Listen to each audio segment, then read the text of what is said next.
Welcome in, Greg Ruff, and what's your name? Kevin Carroll. Kevin Carroll, the head basketball coach here at Trevecca. It's been you. What were you doing during COVID? Where were you at during COVID? I was at home. You were at the home. Rest of us, yeah. So we were Okay. here. We were living here in Nashville. I was coaching in Lipscomb. Okay, all right. That's And yeah. that was so.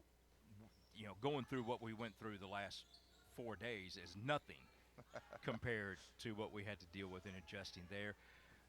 Just talk about that, but it is an adjustment. It's out of the routine. You guys get into a routine. Your players get into a routine. Yeah. You know when the games are Thursday, Saturday, and then boom, you got to play on Monday afternoon early. Yeah. Honestly, I kind of thought it was a good thing because I thought our team was a little tired, and so we were able to take Friday off, which normally would not have been a day off, and had to play yesterday. So I think for this game. Hopefully that's a positive thing. I thought we had a good day of practice, the last 2 days, and we'll see how it plays out. But the bad side about it is now we got to play 3 games in 6 days, and 3 important games, and 2 of them being on the road. So it really kind of, you're starting to get to the point now where you kind of see how things are starting to shake out a little bit, and this is a big week for us. It really is. And again, like you said, you got to play 3 in 6 days. And give me credit, I did not bring up Nuvon Peterson during the pregame with Delta State. I wanted to about 3 times. I thought, no. Not that Coach Nienaber had a spy on the pregame interview or anything like that. But talk about that aftermath now and giving Brett Wright an opportunity to play and stuff like that. Talk about where that goes over the next couple of weeks.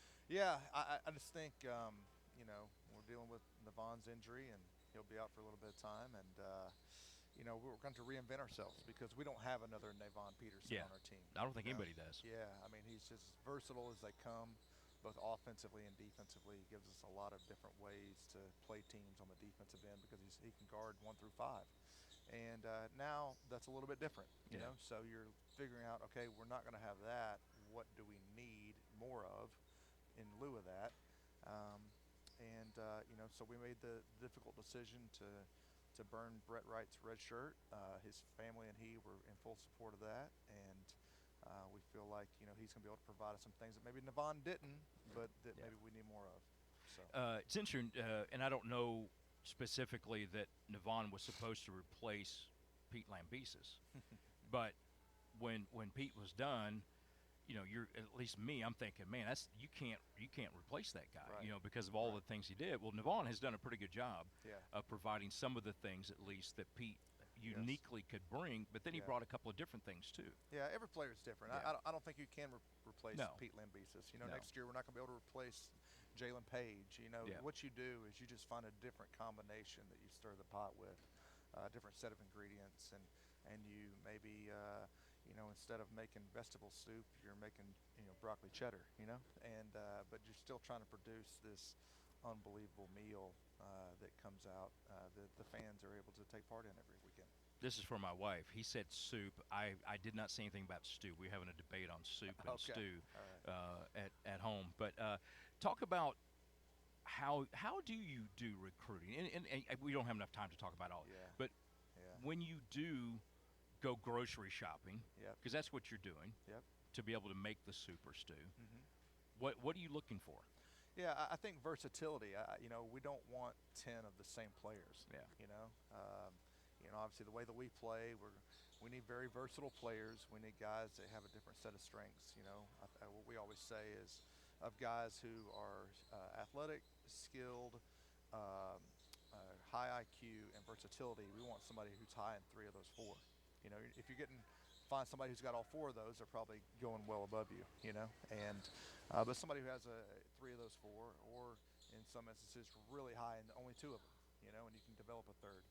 So that's kind of what we're looking for. But I think more so, like I've always felt like the secret sauce is more just kind of their how do they fit in with your culture and what you're teaching on and preaching about every day, And when you get a bunch of guys who are unselfish and are humble and who play together the right way and try to put the team ahead of themselves, you can make up for a lot of shortcomings. And I think we have guys in the locker room that do that.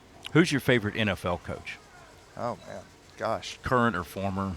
That's a great question. I think Sean McVay is somebody that it's funny enough. When I was coaching high school basketball in Atlanta, he was at our rival high school. He was Okay. a player, really good player, really smart kid, really good player.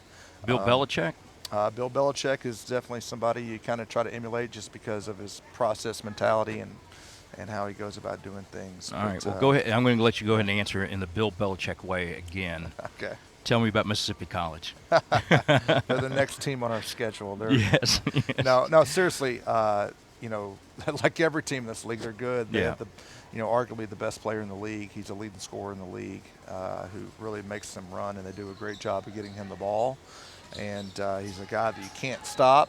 You just kind of hope to maybe slow down a little bit, and it makes you make decisions on, like when you're playing a really good player, you have to make the decision: do I want to try to stop that player, or do I just want to try to stop everyone around him? And those are tough, difficult decisions to make. And what you're going to take away and what you're going to give up and all that. That's what game planning is. That's what scouting is. And we put a lot of time and effort into all that, trying to figure out a proper game plan. And this is going to be a hard one against them. Mississippi College is coming up next here on Flow College.